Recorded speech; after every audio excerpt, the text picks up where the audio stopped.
¿cómo están? Espero muy bien.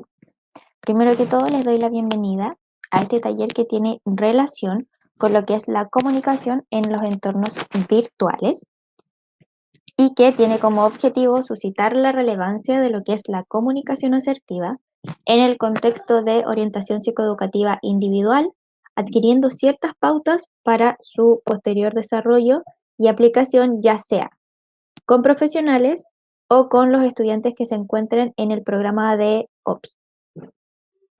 Para comenzar entonces, comentarles que este taller contempla como material la guía específica de lo que es comunicación asertiva, que vamos a revisar ahora, pero que posteriormente va a llegar a ustedes y que van a poder revisar en caso de que necesiten volver a revisar alguna de las pautas que se puedan haber presentado y algunos de los tips o consejos que puedan ser útiles para el desarrollo de sus casos y de sus atenciones psicoeducativas. Bien, vamos a comenzar entonces, vamos a dar el punto de partida y voy a comenzar a compartirles pantalla para que vayamos comentando este tema. Bien, dentro de este tema que es la comunicación en los entornos virtuales, es importante hacernos algunos cuestionamientos respecto a la posibilidad de efectuar una comunicación asertiva o de establecer una comunicación asertiva en modalidades sincrónicas y asincrónicas. Y dentro de esto mismo entonces vamos a entender que una modalidad sincrónica es aquella en la que las personas o profesionales se logran escuchar, leer o ver en el mismo momento, independiente de que se encuentren en espacios físicos distintos. Hablamos entonces de una comunicación en tiempo real, donde ambas personas involucradas, emisor y receptor, se logran ver o se logran comunicar de manera simultánea. Por el contrario, entonces, una modalidad asincrónica nos presenta una interacción en espacios y momentos distintos. Específicamente, por ejemplo, en la labor que hacemos nosotros dentro de lo que es orientación, el estudiante, a través de documentos, materiales y actividades en línea que son entregadas por nosotros, las van a desarrollar de manera autónoma para entonces poder potenciar su propio proceso de aprendizaje, pero esto lo realizan entonces en un momento distinto, no en un tiempo real. No establecemos una conexión al mismo tiempo, sino que nosotros hacemos envío de este material por algún medio y entonces posteriormente de parte de ellos recibimos una retroalimentación y la entrega de los avances que puedan tener para su sesión psicoeducativa. Si nos enfocamos específicamente a lo que tiene que ver con el concepto de asertividad, la vamos a definir como una habilidad que permite a las personas poder expresarse en forma congruente, clara, directa, equilibrada, logrando transmitir sus mensajes sin atentar contra los demás. Estamos hablando entonces de una expresión consciente, ¿sí? Donde se considera a las otras personas como iguales sin percibirse como un ser superior o inferior a ellas. Y desde esta igualdad de condiciones entonces se van a generar estos mensajes pertinentes a cada situación. Específicamente, Virginia Satir nos señala lo siguiente. El ser asertivo es como tener una comunicación balanceada. Es un proceso dual de comunicación que incluye el propio yo y el yo del otro. Específicamente, Virginia fue una psicoterapeuta estadounidense que trabajó en el contexto y para la causa de lo que era la terapia familiar. Y dentro de este contexto, entonces, ella suscitó el tema que tiene que ver con la asertividad, de cómo se comunica entonces uno y cómo empieza a adquirir uno pautas para comunicarse asertivamente desde estos entornos iniciales, desde el contexto familiar. ¿Por qué? Porque entonces ella lo consideraba como el núcleo principal de toda persona y desde donde entonces empieza a relacionarse con un otro.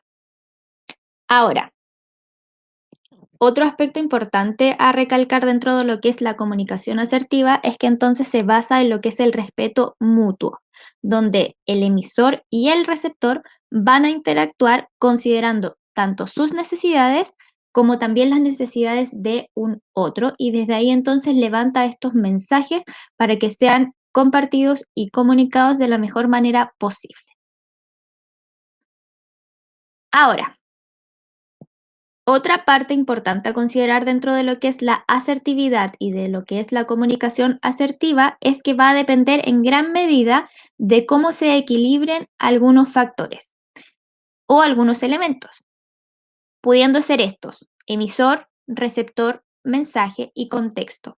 Tal como mencionaba anteriormente, entonces, estos distintos factores, es decir, la persona que puede emitir el mensaje, recibirlo, el contexto en el que se encuentren y la forma en la que se ha dado ese mensaje, va a propiciar entonces este entorno o esta comunicación asertiva. Ahora, específicamente en el contexto de lo que es la orientación psicoeducativa individual, tanto el psicoeducador como el estudiante van a interactuar cambiando sus roles entre lo que puede ser un emisor y un receptor, y se entregan entonces mensajes que se van a ajustar a las diferentes situaciones que puedan generarse. Ahora, particularmente en el contexto en el que nos encontramos, esta comunicación esta comunicación asertiva se da en lo que es la modalidad online, ¿verdad? Nos comunicamos entonces en su mayoría de manera sincrónica junto a los estudiantes o junto a otros profesionales. Puede suceder también que en muchas ocasiones, como receptores, podemos enfrentarnos a mensajes que no necesariamente fueron comunicados en forma asertiva. Pero desde esta vereda del receptor y como profesionales también, que estamos mucho más familiarizados con el concepto, debemos procurar recibir el mensaje, procesarlo y luego emitir alguno o emitir alguna respuesta entonces que sea manejada de manera asertiva. De esta forma también entonces vamos a poder modelar un poco la conducta y vamos a poder entregar este conocimiento respecto a lo que es la comunicación asertiva. Ahora, en el contexto o en este escenario de lo que es la modalidad online, se contemplan algunas otras instancias en las cuales nos podemos ir comunicando asertivamente junto a los estudiantes, y estas instancias entonces van a corresponder en algunas ocasiones a formas de comunicarnos sincrónicamente o formas de comunicarnos asincrónicamente, pudiendo ser estas, por ejemplo, correos electrónicos, redes sociales, videollamadas, llamadas telefónicas, comunicación mediante foros u otras. Por esto mismo, y con el propósito de propiciar algunas instancias de comunicación provechosas entre profesionales o con los estudiantes, se van a proponer algunos tips o consejos para lo que es la asertividad. Veamos algunos de ellos.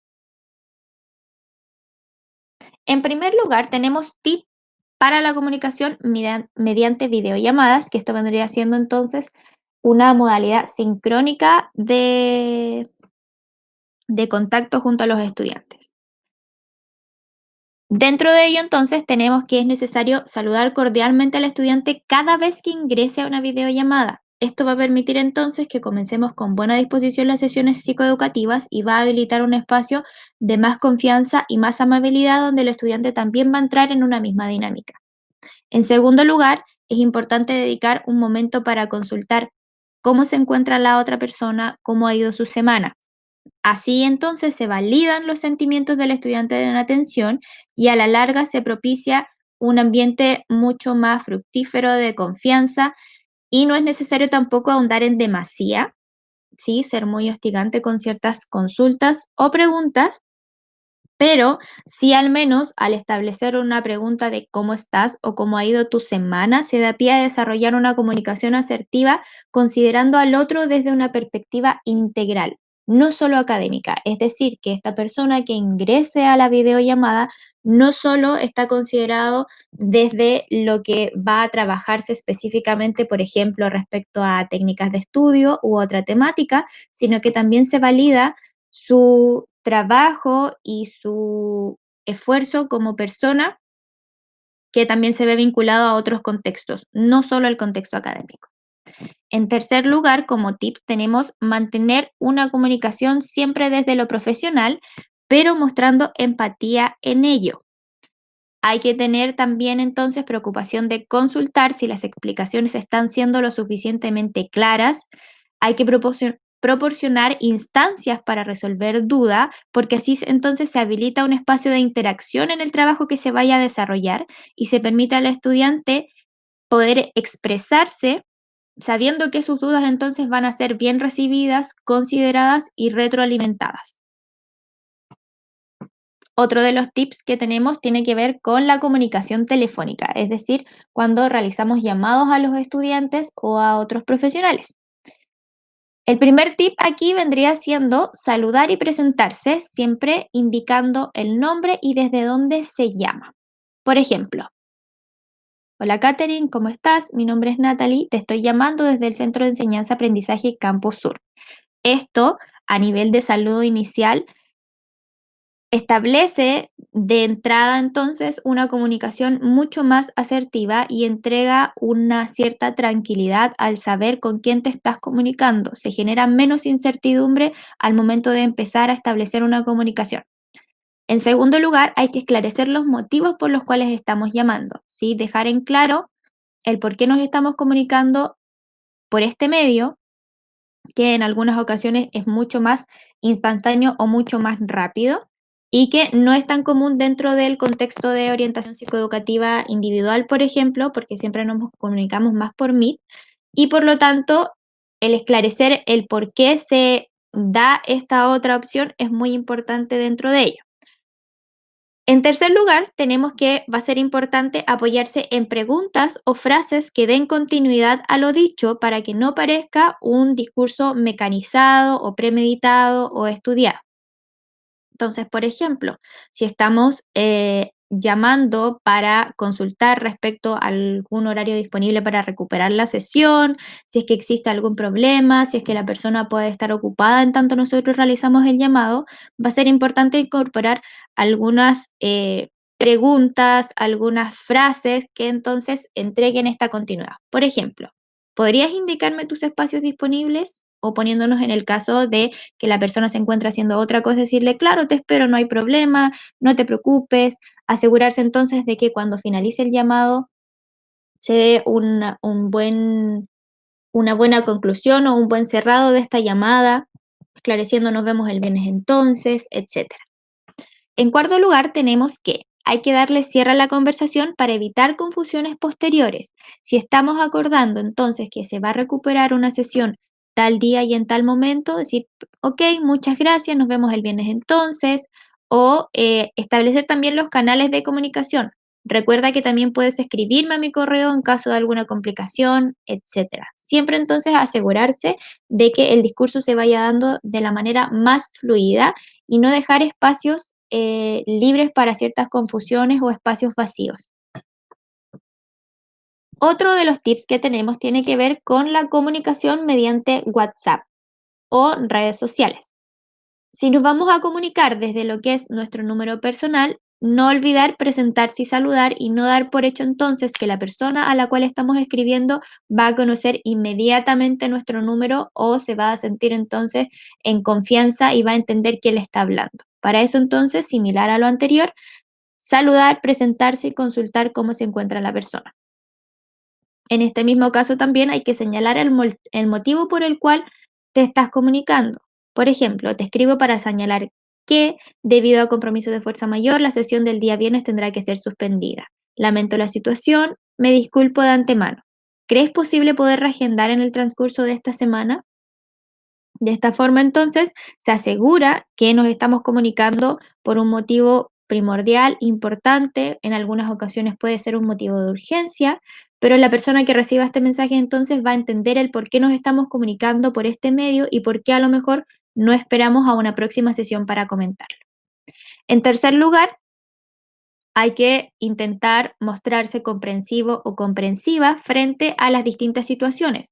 Supongamos, por ejemplo, que nos estamos comunicando y estamos escribiendo a lo mejor para poder reagendar, pero la persona a la cual nos estamos comunicando finalmente no puede acceder a esa petición y entonces ahí hay que manejar la forma en la que vamos a dar respuesta a eso y podemos señalar, por ejemplo, no te preocupes, no hay problema, lo entiendo, entonces retomamos la próxima semana para continuar trabajando. Que no se note entonces que al recibir una respuesta, por decirlo de alguna forma, más negativa, la respuesta también lo sea. No tiene por qué ser así.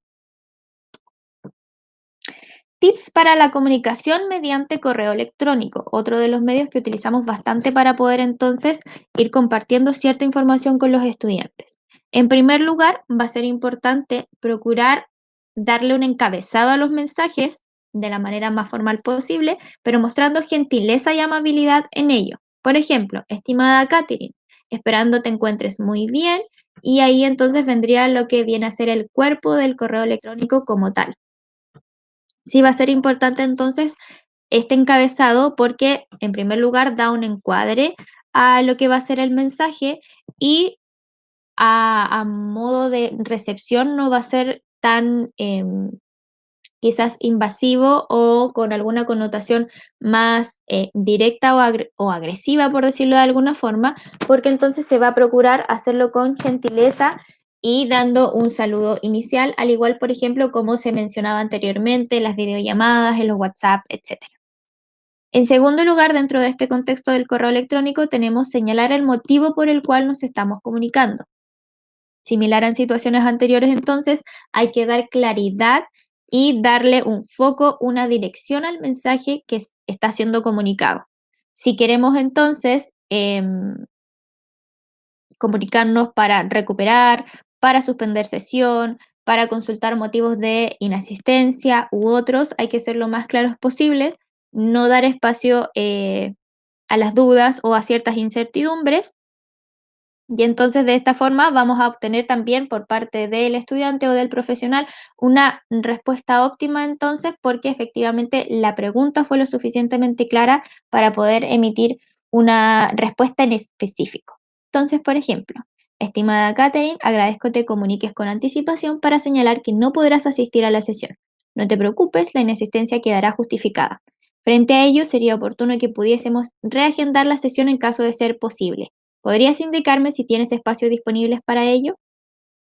De esta forma, entonces, el mensaje es lo suficientemente claro para que él o la estudiante, en este caso, pudiese dar una respuesta indicando sus espacios disponibles para poder recuperar o por el contrario, si es que no los tiene, diciendo efectivamente que esto no va a ser posible. En tercer lugar, dentro de este mismo contexto de lo que es el correo electrónico, también hay que procurar dar un cierre al mensaje, despidiéndose y dejando claras las vías de comunicación. Recuerda que en caso de dudas o comentarios, puedes escribirme a este correo o comunicarte vía WhatsApp. Estaré atenta a lo que me indiques. Atentamente, Natalie Cereño, por ejemplo, u otro, pero siempre entonces dando un cierre efectivo y dejando la posibilidad abierta de que se pueden realizar consultas, de que se pueden realizar ciertos comentarios al respecto y entonces se da una comunicación. No es solamente unidireccional donde nosotros estemos constantemente emitiendo información y no podamos recibirla eh, en respuesta, por decirlo de alguna manera, ¿sí? Ahí establecemos también entonces una forma de poder comunicarnos asertivamente junto a los estudiantes. Otro aspecto importante tiene que ver con cómo comunicamos asertivamente los resultados del perfil de autorregulación académica. En primer lugar, aquí va a ser importante procurar acompañar el proceso de interpretación de los resultados, aclarando la mayor cantidad de aspectos posibles. Específicamente en este caso, cuando, por ejemplo, se presentan ciertos gráficos o los gráficos que entregan los resultados del perfil de autorregulación académica, explicar entonces cuáles son los factores que están siendo presentados mediante este gráfico y acompañar la interpretación de esos mismos y no dar por hecho entonces que al ser un gráfico va a ser entendido de manera inmediata por el estudiante. Ejemplo. El siguiente gráfico presenta los resultados obtenidos según los distintos factores que evalúa el perfil de autorregulación académica. El primero, planificación y organización, nos indica que, y así entonces se va dando un entendimiento mucho más equilibrado, mucho más completo y el estudiante también va a ir sintiéndose en confianza para poder levantar las dudas en caso de que esto surja. Otro aspecto importante a considerar tiene que ver con dar la lectura del informe psicoeducativo inicial junto a tu estudiante, permitiendo un espacio de diálogo donde puedan ser resueltas las dudas según cada situación. Ejemplo, ¿tienes alguna duda de lo expresado en este párrafo? ¿Queda claro a lo que refiere este apartado? Entonces, a medida que se acompaña esta lectura y que se dé esta lectura en conjunto o de manera colaborativa, se va dando este espacio para ir aclarando ciertos aspectos, puede que en algunas ocasiones lo expresado no sea lo suficientemente entendible para el estudiante y habilitar un espacio donde se consulte si esto efectivamente se entendió o no, va a propiciar en él o en ella una confianza suficiente para poder ir comunicando lo que va aconteciendo en el proceso en tanto se lee. En tercer y último lugar, respecto a lo que tiene que ver con los resultados del perfil, tenemos que va a ser importante corroborar la comprensión de tu estudiante respecto a lo señalado y valorar sus apreciaciones sobre los resultados que se presentan.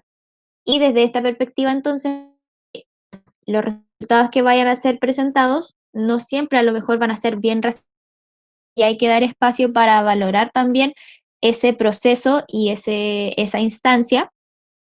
Entonces aquí va a ser muy importante acompañar, por ejemplo, ¿qué te parece lo expresado en el informe? ¿Estás de acuerdo con ello? ¿Crees que representa tu situación académica actual? Puede que a lo mejor ellos no se vean reflejados en las palabras que fueron redactadas en el informe y va a ser importante dar espacio para que esto pueda ser expresado, conversado y solucionado a la vez. Tips para la comunicación del plan de trabajo a desarrollar en OPI. En primer lugar, a partir del informe psicoeducativo, va a ser importante indicar los objetivos en los cuales se trabajará en el transcurso de las sesiones. De esta forma, entonces, se va a transparentar el proceso desarrollado y se le va a entregar cierta seguridad al estudiante sobre lo que se está realizando. Es decir, a medida que se vaya leyendo el informe psicoeducativo y se llegue a la instancia de los objetivos, dejar en claro que estos van a ser aquellos que van a encuadrar todo el proceso desarrollado y el estudiante entonces también va a poder hacerse partícipe de este proceso y se va a establecer entonces una comunicación dual, se va a establecer un trabajo colaborativo donde ambos personajes o ambas personas involucradas en el proceso sean conscientes de lo que se va a desarrollar. Entonces, por ejemplo, estos pueden ser presentados mencionando, estos son los objetivos que guiarán nuestro trabajo. ¿Estás de acuerdo con ellos? ¿Te parece que responden a tus necesidades? ¿Consideras necesario trabajar en alguna temática distinta? Entonces, de esta forma, se invita al estudiante también a hacerse partícipe de lo que se está señalando y evidenciando a partir del informe psicoeducativo. En segundo lugar, dentro de este contexto, va a ser importante esclarecer que el plan de trabajo a desarrollar es flexible y que se ajusta a las necesidades experimentadas según las diferentes situaciones a lo largo del semestre académico. Y aquí entonces va a ser preciso dejar en claro que si bien se presentan estos objetivos de manera inicial, no significa que puedan ir adaptándose a medida que el proceso se vaya desarrollando. Hay que tener en claro que entonces este plan de trabajo es altamente flexible y que por tanto puede ir modificándose si surgen algunas necesidades o situaciones en particular. El estudiante también tiene que estar en conocimiento de esto para que, por ejemplo, si en algún momento siente que eh, el foco de sus necesidades varía o cambia a lo que era en un inicio, pueda tener la tranquilidad de que va a expresarlo y además esto va a ser acogido, existiendo la posibilidad entonces de que el trabajo desarrollado pueda adaptarse. En tercer lugar, en tercer y último lugar, respecto a lo que es el plan de trabajo, tenemos que va a ser importante recalcar la relevancia de trabajar conjuntamente para dar consecución al plan de trabajo y que éste genere los resultados esperados. Hay que relevar dentro de ello el compromiso mutuo que significa desarrollar un proceso psicoeducativo y entonces a medida que se van presentando estos objetivos de trabajo, que el estudiante se hace conocedor de ellos, también implica entonces un compromiso, un conocimiento mutuo y un trabajo colaborativo y conjunto para poder llevar adelante un proceso psicoeducativo. Dejar en claro entonces que el trabajo depende de una comunicación bidireccional, por decirlo de alguna forma, una comunicación asertiva donde ambos personajes sean emisores o receptores o viceversa. Ya sabemos que estos papeles van cambiando en lo que es el contexto de la orientación, que entonces ambos personajes puedan ir levantando sus apreciaciones, que se pueda ir viendo el trabajo de manera conjunta, construyendo entonces un proceso psicoeducativo lo más adaptado y ajustado a las necesidades de los estudiantes. Y para eso se necesita, por una parte, el compromiso del profesional, que es la persona o nosotros los que estamos entregando el conocimiento al estudiante, por decirlo de alguna forma, pero a su vez el compromiso que tenga el estudiante de apropiarse de este conocimiento y de poder ir aplicándolo a su quehacer estudiantil o personal y que pueda ir visualizando los impactos para que también se vaya generando esta retroalimentación efectiva y se vayan ajustando los detalles necesarios. Siempre es importante entonces esclarecer esta, este trabajo en conjunto y también como estamos en el contexto de lo que es la comunicación, en el contexto virtual y la comunicación asertiva, esto también lo va a propiciar. Bien, aquí entonces les dejo la bibliografía que se utilizó para la construcción de esta guía y de este taller, por si necesitan sacar algunas otras pautas o algunas otras definiciones respecto a lo que es el tema de la comunicación asertiva. Específicamente, como les mencionaba anteriormente, si existe alguna duda o consulta, pueden comunicarse directamente conmigo. Van a recibir también esta guía como un respaldo del taller que acabamos de desarrollar y van a poder entonces acceder también al video para rememorar o refrescar algunas cosas que quisieran incorporar a su trabajo en instancias posteriores. Bueno, de esta forma entonces damos por finalizado el taller que tiene que ver con comunicación asertiva y espero haya sido de mucha ayuda que las pautas entregadas puedan ser aplicadas al contexto de orientación psicoeducativa individual y se puedan establecer entonces lineamientos de comunicación asertiva junto a los profesionales y junto a los estudiantes que se vinculen con este programa de OPI. Que estén muy bien, cuídense mucho y nos estaremos viendo en una próxima ocasión. Gracias.